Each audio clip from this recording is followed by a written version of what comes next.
السلام علیکم دوستو، امید کرتا ہوں آپ سب خیر خیریت سے ہوں گے۔ ابھی ہم آپ کو ڈاکٹر ذاکر نائک کی ایک ویڈیو پلے کریں گے جس میں ایک بھائی سوال کرتا ہے کہ آپ کے پاس ایسی کوئی پلان ہے کہ جس میں آپ امت مسلمہ کے تمام اسلامک اسکالروں کو اکٹھا کرو، کیونکہ جب علماء اکٹھے ہوں گے اور اس میں اتفاق ہوگا تو اس میں مسلمان بھی شرکت کریں گے اور مسلمانوں کو بھی اس سے زیادہ فائدہ ہوگا۔ تو ویڈیو کو پوری دیکھیں اور ڈاکٹر ذاکر نائک کا جواب بھی سنیے۔ Assalamu alaikum. وعلیکم I am, السلام ورحمۃ اللہ۔ I am Ibrahim. I am from Bangladesh. I am a teacher. Now I am studying at UNIMEP. My question is, do you have any plan to unite all the Muslim scholars in the same platform? I think it's important because people follow the Muslim scholars. If Muslim scholars are united, then Muslims, general Muslims, gradually united. The brother asked a very Thanks. good question, that do I have plans to invite the Muslim scholars on one platform? And you may be aware that I come from Bombay, and in Bombay we had 5 major peace conferences, 3 in Urdu, 2 in English, where we invited the 30 best English scholars on one platform from all over the world: America, Canada, UK, Somalia, Egypt, Sudan, different parts of the world, Saudi Arabia, Malaysia. And it was the largest Islamic conference organized, where we called of different people from different parts of the world. We had twice in English, 2007, 2009, and 3 times we had in English, 2008, 2010, and 2011. And we had more than 1 million people over the 10 days. The conference was so successful that the enemies of Islam, they could not digest it. So much so that they banned the organization. And happy that I'm here because of it.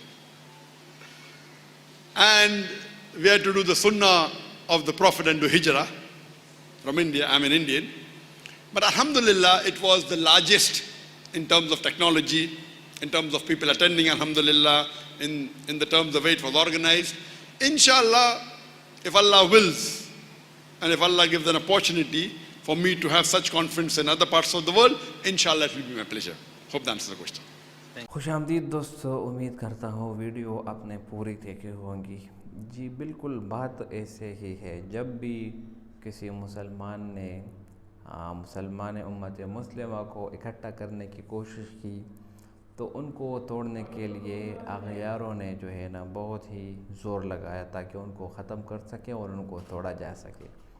اب جس طرح doctor Zakir Naik نے جواب دیا کہ بالکل ہم نے ایک کانفرنس کی جس میں سے 30 ملکوں سے علماء آئے، جس طرح صومالیہ اور مصر اور اسی طرح جتنے بھی ممالک ہیں، اور اس میں ملین کے قریب لوگوں نے شرکت کی، لیکن ہم غیر مسلموں کو اور مذہبی لوگوں کو، مغربی جو لوگ ہیں ان کو ہمارا یہ اجتماع پسند نہیں ہے، تو اس لیے ہم پر پابندی لگا دی گئی۔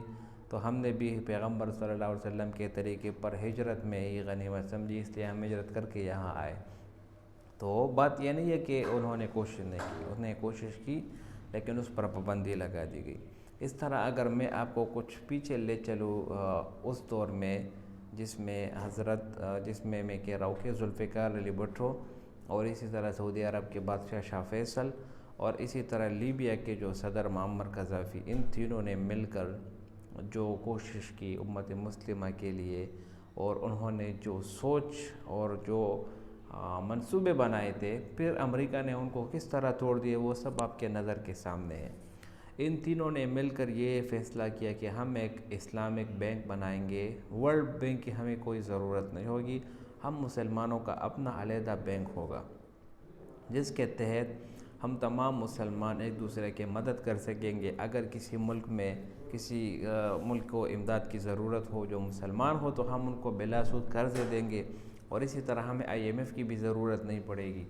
تو اسی طرح انہوں نے بہت ہی زبردست منصوبہ تیار کیا تھا۔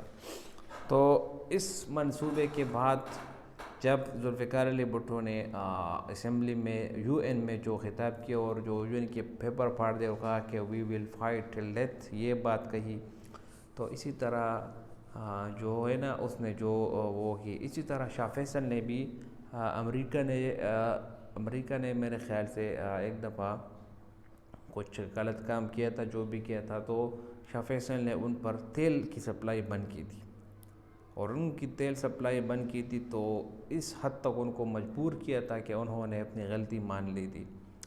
تو شاہ فیصل نے، ذوالفقار علی بھٹو نے اور لیبیا کے صدر جو معمر قذافی ہے، انہوں نے جو اقدامات کیے مسلمانوں کو اکٹھا کرنے کے لیے، وہ سب کے سامنے ہے۔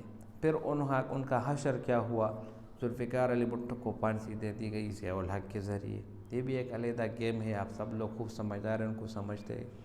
اسی طرح جو لیبیا کے صدر معمر قذافی، اس کو اپنے عوام نے کس طرح مار گرایا اور کس بے دردی سے اس کو قتل کر دیا گیا، اور شاہ فیصل کو اپنے بھتیجے کے ذریعے مروا دیا گیا۔ اس کا بھتیجا تھا امریکہ میں، تو وہاں پر ایک کسی یہودی عورت اس کو پسند آئی تھی، تو انہوں نے کہا کہ جب تک آپ کا چچا زندہ ہے آپ مجھے حاصل نہیں کر سکتے، اپنے چچا کو ختم کرو تو پھر میں آپ کی ہو جاؤں گی۔ تو اس منحوس نے عید کے دن اپنے چچا شاہ فیصل کو جو ہے نا فائرنگ کر کے اس کو قتل کر دیا۔ تو اغیار کبھی بھی یہی نہیں چاہتے، مغربی ممالک کبھی بھی یہ نہیں چاہتے کہ مسلم ممالک اکٹھا ہو، وہ کسی نہ کسی طریقے سے مسلمانوں کو اپنے سے دور اور اپنوں میں الجھائے رکھتے ہیں، اور اسے یہ خوب فائدہ اٹھاتے ہیں۔ کوشش کرے تمام مسلمان اور اتفاق سے رہے، تو کسی غیر ملکی اور کسی بھی غیر مسلم ممالک میں یہ طاقت نہیں ہوگی کہ وہ مسلمانوں کی طرف آنکھ اٹھا کر بھی دیکھ سکے۔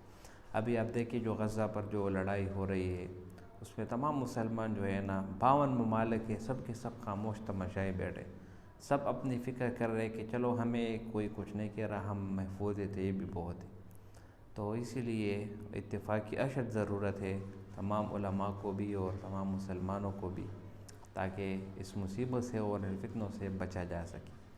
امید کرتا ہوں ویڈیو آپ کو پسند آئی ہوئی، اگر ویڈیو آپ کو پسند آئے تو اس چینل کو سبسکرائب کریں۔ بہت شکریہ۔